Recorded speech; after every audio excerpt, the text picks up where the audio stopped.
उत्तराखंड में निकाय चुनाव के बाद यूसीसी लागू हो गया है। वहीं यूसीसी से लेकर निकाय चुनाव और खानपुर विधानसभा के जनप्रतिनिधियों के बीच चल रहे मामले के साथ ही कई मुद्दों को लेकर एचएनएन के संवाददाता ने कांग्रेस विधायक प्रीतम सिंह से खास बातचीत की है। हमारे साथ बातचीत करने के लिए कांग्रेस नेता व चक्राता से विधायक डॉक्टर प्रीतम सिंह जी मौजूद हैं। उनसे बातचीत करते हैं। सर, बहुत बहुत स्वागत है चैनल पर आपका। जी धन्यवाद। सर, कल यूसीसी लागू हो गया है। कांग्रेस बहुत समय से कह रही थी कब लागू होगा, कब तारीख होगी। कई तारीख बताई गई लेकिन लागू नहीं हो पाया। अब लागू हो गया। आप किस तरह से देखते हैं इस यूसीसी को? मुझे लगता है कि कांग्रेस ने कभी ये नहीं कहा कि यूसीसी कब लागू होगा। कांग्रेस तो सदन से लेकर सड़क तक यूसीसी के परिप्रेक्ष्य में अपनी बात कहती रही है। यूसीसी लागू कर दिया है। जैसा कभी आपने देखा होगा मदारी खेल दिखाते हैं ना, तो वैसे यूसीसी है। सर, इसमें जो प्रावधान लाए गए हैं उनको लेकर के कहा जा रहा है कि वो प्रावधान सही नहीं है उत्तराखंड के लिहाज से, क्योंकि ये देवभूमि है और ऐसे में जो है यहाँ के जो रिलेशनशिप जो कहा गया है उसको लेकर के कहा जा रहा है। तो उसका विरोध भी जो है कई बार देखने को मिला। आज प्रदेश भर में उसको लेकर के पुनर्दहन भी कहा जा रहा है। करेंगे नहीं, देखिए यूसीसी को जो है उत्तराखंड राज्य के अंदर लागू करने का काम जो है सरकार ने किया है। ये विषय राज्य का नहीं है, ये विषय तो देश का विषय है।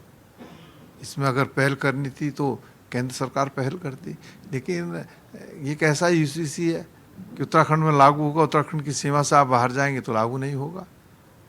तो ये अंतर विरोध है, संवैधानिक व्यवस्थाओं के विपरीत जो है कृत किया गया है और बहुत सारे वायलेशन हुए हैं। और मुझे नहीं लगता, ये तो एक बीजेपी के पास कहने के लिए कुछ नहीं है। तो बीजेपी हर चुनाव में एक नया शगुफा छेड़ती है। आप देखो ना, हरियाणा में चुनाव हुआ तो विकास के मुद्दे नदारद थे। महाराष्ट्र में चुनाव हुआ, विकास के मुद्दे नदारद थे।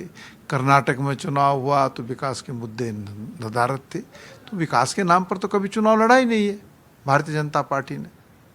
जब राष्ट्र का चुनाव तब भी विकास के मुद्दे नदारद थे। भाई, जो लोग सत्ता में बैठे होते हैं वो गिनाए ना अपने 5 साल की उपलब्धि, क्या आपने दिया प्रदेश को? गिनाने के लिए कुछ है नहीं। तो इसलिए नई नई चीज़ें लाते हैं, तो नया नया प्रयोग करते हैं। और अब आप देखना, यूसीसी जरूर लागू हो गया, लेकिन 2017 से पहले जो मुख्यमंत्री बदला जाएगा इस प्रदेश के अंदर।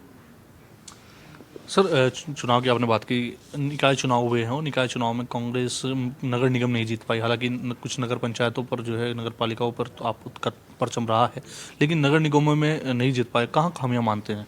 नहीं, देखिए नगर पंचायत या नगर पालिकाओं में हम जीते हैं, हम नगर निगम नहीं जीत पाए हैं।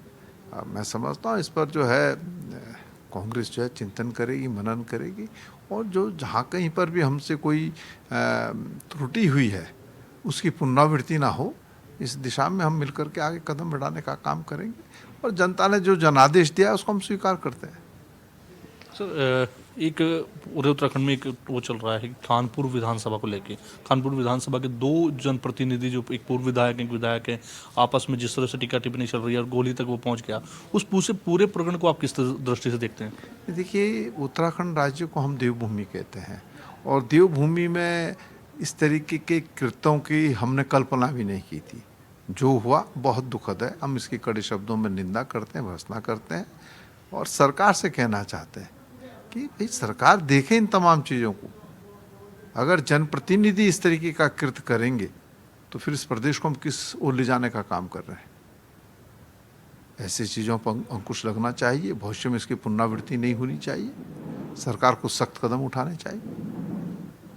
सर, जिस तरह से ये पूरा प्रकरण हुआ है, उस प्रकरण के बाद जो है एक आज कांग्रेस जो है प्रदेश भर में जो है भाजपा का सरकार का पुतला फूंकने जा रही है। एक तरफ जो है देश में के प्रधानमंत्री भी यहाँ पहुँच रहे हैं। आप कैसे देखते हैं? देखिए, प्रधानमंत्री पहुँचे ठीक, वो तो राष्ट्रीय खेल हैं, उसका उद्घाटन के अवसर पर आ रहे हैं। लेकिन जो कृत्य हुआ है ये तो घोर निराशाजनक है।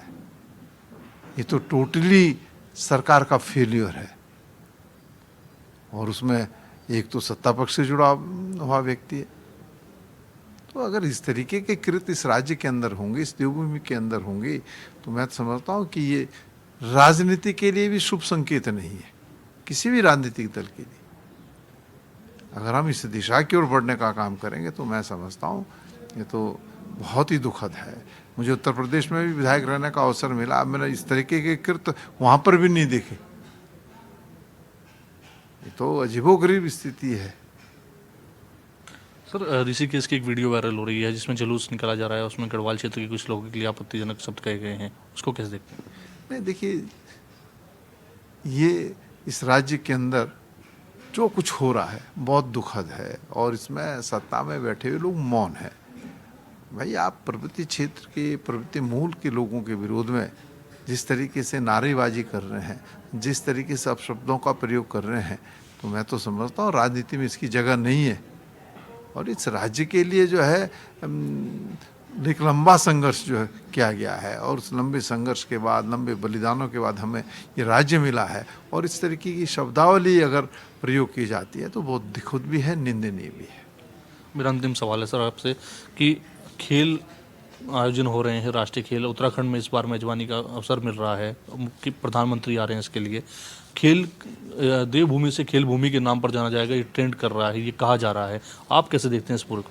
नहीं, देखिए, अच्छी बात है, राज्य को जो है राष्ट्रीय खेलों की मेज़बानी मिली है और हम तो कहते हैं कि राष्ट्रीय खेल यहाँ पर आयोजित हो, अच्छे तरीके से आयोजित हो और हमारे प्रदेश के जो खिलाड़ी हैं उनको एक प्लेटफॉर्म मिला है, उसका उपयोग करें और अच्छे खिलाड़ी यहाँ से निकल कर के आएँ और राष्ट्रीय और अंतर्राष्ट्रीय स्तर पर जो है उत्तराखंड का नाम जो रोशन करने का काम करें।